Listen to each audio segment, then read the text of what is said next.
fois encore, bonjour et bienvenue au journal. Les réactions en rapport avec les violences exercées sur les participants et membres de la récente réunion de la DMP continuent toujours. L'Alliance nationale pour le changement s'indigne face à une telle barbarie sur les responsables de la DMP et le représentant du peuple sénégalais Guy Marius Sagnan, invité par son homologue du Togo, Brigitte Kafui Adjamagbo Johnson, ainsi que les professionnels des médias. Éric Dupuy, porte-parole du parti ANC, dénonce un avilissement de plus en plus récurrent.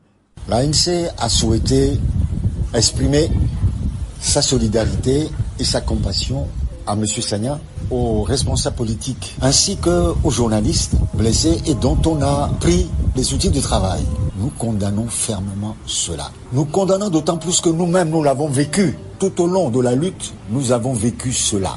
Rappelez-vous, quand on était à l'UFC, les forces de l'ordre avaient pris d'assaut le siège. On faisait une veillée de prière. Des centaines de chaises cassées, des personnes grièvement blessées. Maître Isabelle Améganvi, vice-présidente, a reçu des coups de pied dans le ventre. Une manifestation à Doumassessé. Les nervis à visage découvert, avec des coupes-coupes, des ceinturons, nous ont bien tabassés. Il y a eu plusieurs blessés. Aucun d'eux n'a été poursuivi jusqu'à aujourd'hui. Dans un pays où on se permet d'empêcher les journalistes de faire leur travail en toute liberté, de saisir leur matériel de travail et de les noyer dans un puits, c'est une dictature. Je sais que le syndrome de Stockholm existe, qui amène ceux qui sont maltraités à admirer leur bourreau, ça existe. Mais au niveau de tout un peuple, je ne crois pas.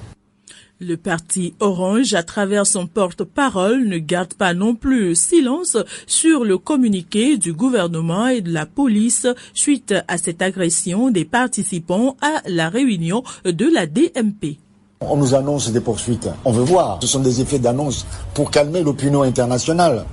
Mais on ne voit jamais venir des personnes arrêtées, jugées et condamnées sévèrement comme cela se doit dans une démocratie. Maintenant, quant à la déclaration du porte-parole du gouvernement, moi j'ai été choqué. Parce que Mme Krigan avait voulu banaliser cette atrocité, allant jusqu'à supposer que ce n'était pas vrai.